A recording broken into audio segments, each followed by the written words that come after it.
Hello on Sunday evening, 9 o'clock at night, and it's still light outside. How lovely. Um, well, it's lovely if you like the light anyway. I like the light. I've spent a lot of time in dark places, and yeah, mental health stuff. It's Mental Health Awareness Week, people keep saying. I don't know if that was last week or this week or what, but yeah. I have quite a significant mental health condition, which I don't talk about very much. And I find it's easier to deal with if I don't talk about it very much. But it's definitely there, and it's something that takes a lot of managing. And and it's taken me a long time to learn that actually a significant amount of my time is spent managing my mental health. And that's not necessarily the case for everyone in an ongoing way. And yeah, so that's that. And it feels like this week has been quite challenging for many people. I've had quite a good week, though there's been quite a lot of intense up and downs. But I feel like I've had a very productive week, and I've been very like I've had a lot of energy to do stuff. For many, many years, I was very, very depressed. I didn't have energy to do anything at all. And that's really hard work, as many of you will know, I'm sure.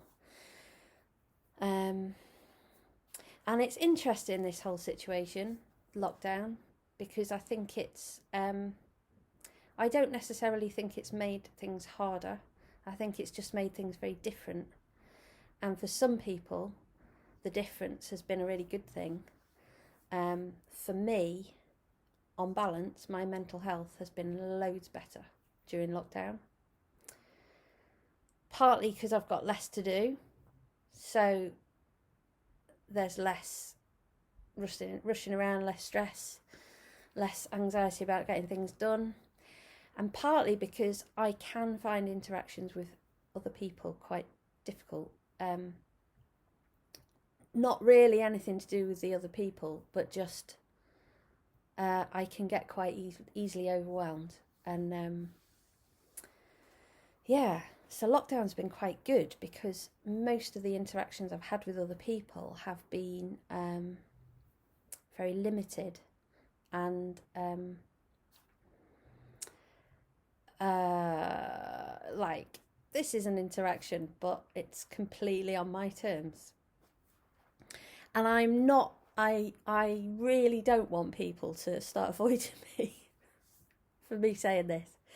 But it just felt like a good kind of like, let's talk about mental health stuff. And I can, I am also a trained mental health professional, and I am sometimes approached to give advice in that capacity. I have worked in that capacity for several years.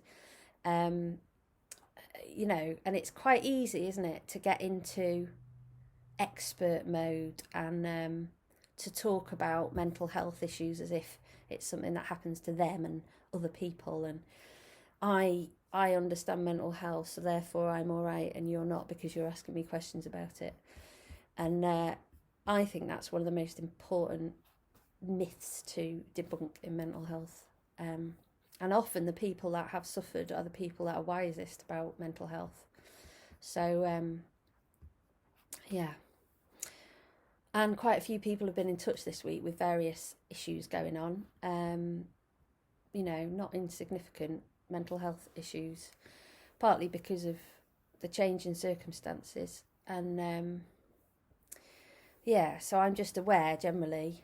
It's interesting. I don't know if that's coincidence or whether, mental health awareness triggers off mental health stuff, but I'm just aware of it being around quite a lot this week.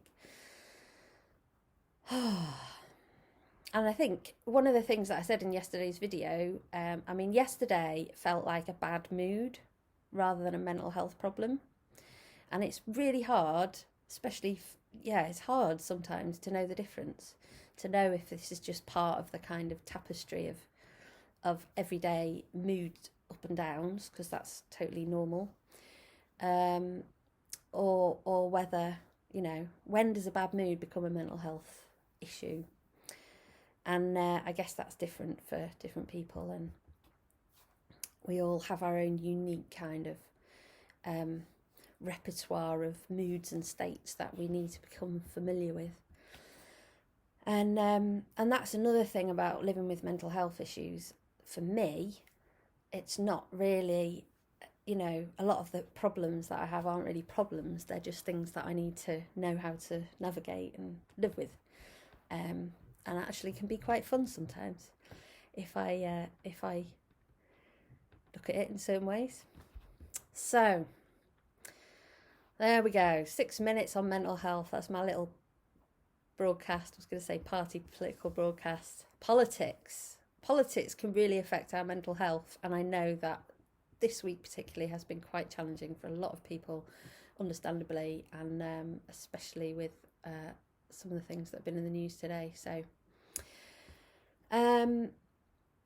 singing is a really good thing to help your mental health, funnily enough. One of the kind of processes that I went through from leaving working as a mental health professional, doing face-to-face work with quite disturbed or people in quite disturbing situations, was that I wanted to do something kind of fun and uplifting that was going to generally help mental health, but not necessarily needing to deal with the gritty coalface stuff. Which is not to say that I don't want to hear about that stuff or can't handle it. It's just a different focus, isn't it? So I did that for a while. Now I'm doing some singing, which massively, massively can support good mental health. And one of the things that I'm finding during this lockdown, that although singing with others is one of the things that I find incredibly nourishing and essential for my mental health, also singing on my own can be very nourishing and healing. And I knew that, but it's just good to be reminded of that. And yeah, so today's song is from Taize. It's it says it's canon. Still not clear on the difference of that exactly. And it's called Pacem Cordium. Give peace to our hearts. So the act of singing in itself is a beautiful meditation and can be very calming and give peace to our hearts. And also it's sometimes nice to find a song that has lyrics that really speak to our condition, to use a Quaker phrase. So for some people, Christian language can really help bring calm. For other people, it's singing about the trees or the earth and,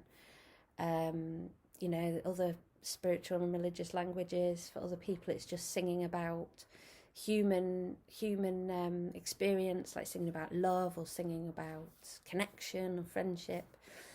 So it's, and those are different. The songs that really do it for you are going to be different for different people. They'll resonate in different ways and different at different times as well. But I do not underestimate the power, the healing power of the songs that I use, and I consciously use them as healing tools at times. And I do know they have very powerful effects. And I would encourage you to do the same. We have an incredible toolbox here, and what are we on, day 65 today? We have an incredible toolbox now of songs for different moods and different, they're like, they can be like incantations or prayers, to kind of, give us peace. If we want peace, just sing about peace and really vision some peace. Bring it into your heart through the song. It really, really works. And, when there's a raging war going on and people are dying, it's not enough to sing a song. I get that. I know that it's not the answer to everything at all. Or when, there's a raging war going on inside your head, sometimes singing a little song is not just not going to cut it. But and this is powerful stuff. So this particular song may or may not do it for you, but here it is on the table alongside 64 others. So do use them to support yourself. Da Pacem Cordium. So there's 3 parts to this. I'll sing them all. The first part goes, let me get my note. Sorry, I've talked on a lot here, but it's it feels like important stuff. And now you can, next time you come to use this video, you can skip forward to 10:45 to find the song. So the first part. Da Pacem Cordium, da Pacem Cordium, da Pacem Cordium, da Pacem Cordium. There are 3 lines in this song, and you can either have 3 people or 3 groups singing each one over and over, or you can do all 3 one after the other as a round, and both work. Or you can just sing. Sometimes if I'm really in a state, sometimes like just singing that one note, da Pacem Cordium, can really like bring me down to a calm place. So the next line, da Pacem,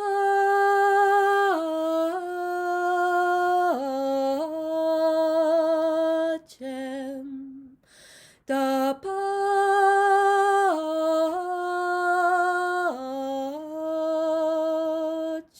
once more, da Pacem.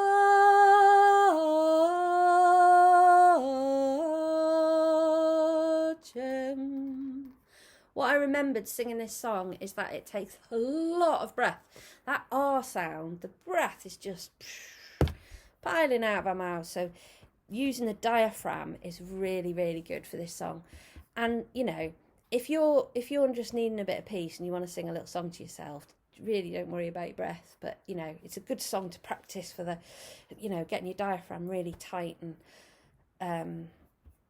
letting the breath out slowly on that R sound. Anyway, the third. So yeah, if you're running out of breath, don't be like, oh my God, what's wrong with me? It's like this song spends your breath like, I don't know, like something. So the third line also starts exactly the same note as the other 2, and we're jumping up an octave. Da Pacem,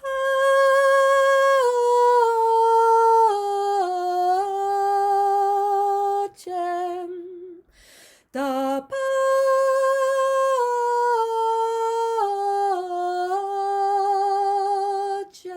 once more, da Pacem.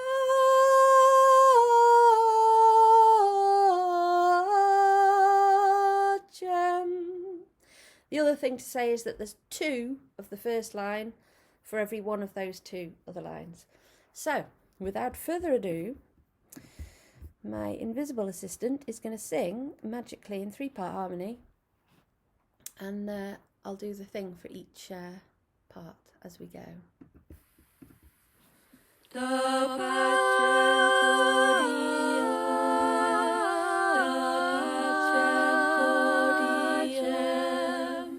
da Pacem,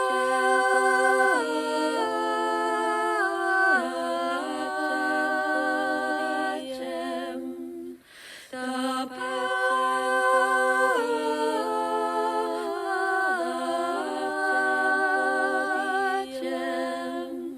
da Pacem.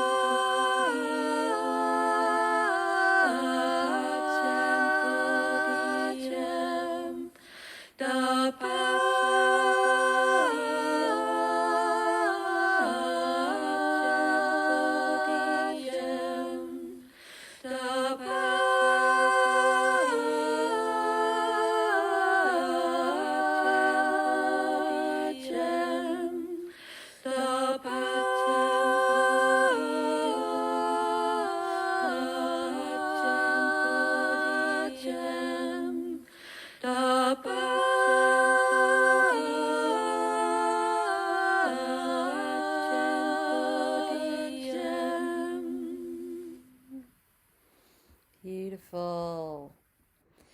So, if you like that one, Taize songs, you can go on YouTube. There will be various versions of that, maybe some with instruments as well. But if you want more of that to kind of sink into, and maybe, you know, play it back and just sing one line and see how that is, because singing one line over and over can get you into a different state in your head. It does physiologically calm you. It's not just, oh, it's a nice song and it makes you feel calm. It does actually change your brain pattern. So it does, even though it doesn't always feel like it, it is working at some level. Anyway, I hope some of you have had a good day as well and are having a good week. And I know for all of us it's up and down. I do know that. So, yeah, wherever you are, however you are, lots of love to you all. And I will see you tomorrow. Bye.